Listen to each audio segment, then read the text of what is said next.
14 मार्च साल 2018 को पटना से एक ट्रेन निकलती है एर्नाकुलम के लिए, जिसमें दो लड़के वैशाली जिला के उस ट्रेन में बैठते हैं। एक का नाम था मनोज, जिसकी उम्र थी 18 साल, और दूसरे का नाम था संतोष, जिसकी उम्र थी 20 साल।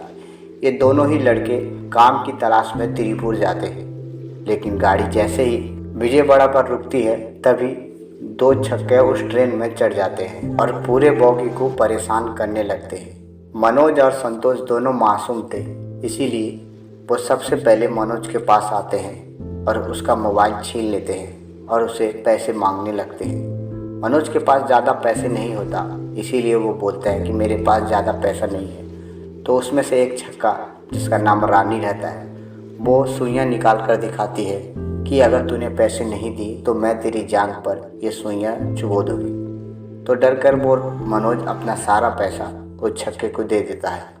उसके बाद वो संतोष को भी पैसे मांगने लगते हैं। तो संतोष बोलता है कि आपने मनोज के पास पैसे ले लिए, अब हम दोनों के पास पैसा सिर्फ मेरे पास है। इतना पैसा है कि हम दोनों खा कर जा सकते हैं और उससे ज़्यादा पैसे नहीं हैं। लेकिन फिर भी वो छक्का तो उसकी बात नहीं सुनती और उससे पैसे लेने के लिए ज़बरदस्ती करती है, जिसकी वजह से संतोष भी डर के अपना सारा पैसा और मोबाइल ले लेता है। उसके बाद पूरे बोगी के साथ खूब आतंक मचाते हैं पूरे बोगी में, लेकिन कोई कुछ नहीं बोलता। कोई अगर विरोध करता है तो उसे गंदी गंदी गाली देते हैं और उनके जांघों पर सुइयाँ चुभा देते हैं। ये सब बगल में बैठा एक बुजुर्ग देख रहा था, जिसकी उम्र लगभग 40 साल थी। वो आकर बोलता है कि देखो, तुमने पूरे बोगी को परेशान कर रखा है, पूरे बोगी के पैसे ले चुकी हो, अब तुम यहाँ से चली जाओ। तो वो बोलते हैं कि नहीं, हम लोग नहीं जाएंगे। मनोज बोलता है कि ठीक है, आपने हमारा पैसा तो ले लिया, लेकिन प्लीज़ हम दोनों का मोबाइल दे दो। तो उनसे गंदी गंदी गाली देते हैं। मनोज बोलता है कि देखो, अगर आपने मोबाइल नहीं दिया तो हम कैसे कांटेक्ट करेंगे अपने दोस्त यार से। तो वो बोलते हैं कि हमें कुछ नहीं पता, हम तेरा मोबाइल नहीं देंगे।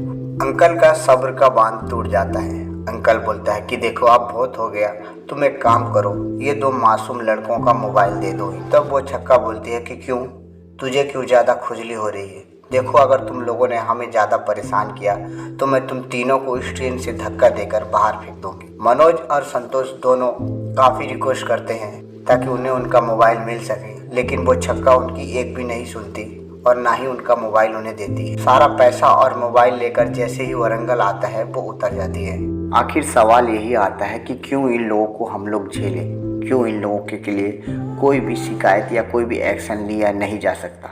इसका सबसे बड़ा रीज़न है इनकी पर्सनालिटी। ये दुनिया को और सरकार को दिखाते हैं कि ये लोग कितने गरीब और कितने लाचार हैं। जब भी पुलिस या सरकार इन लोगों के खिलाफ कोई भी एक्शन लेती है तो ये लोग अपने जेनेटिक का फ़ायदा उठाते हैं, अपना जेनेटिक का मुद्दा सामने ले आते हैं, जिसकी वजह से सरकार कुछ नहीं कर सकती थी। लेकिन अब ऐसा नहीं है। फाइनली साल 2018 में एक बिल पास हुआ है कि जब भी कोई ट्रेन में छक्का आपके साथ बदतमीजी करता है या ज़बरदस्ती आपसे पैसे छीनता है या किसी तरह का कोई भी दुष्काम करता है तो आप इसका विरोध करें। यहाँ तक कि अगर वो आपके साथ बदतमीजी करता है तो इसका विरोध करें और आप टीटी को इन्फॉर्म करें। अगर टीटी नहीं है तो रेलवे में पुलिस है, आप उनकी मदद ले सकते हैं। दोस्तों, उम्मीद करता हूँ आपको ये वीडियो अच्छा लगा हो, तो प्लीज़ वीडियो को लाइक करें और चैनल को सब्सक्राइब करें।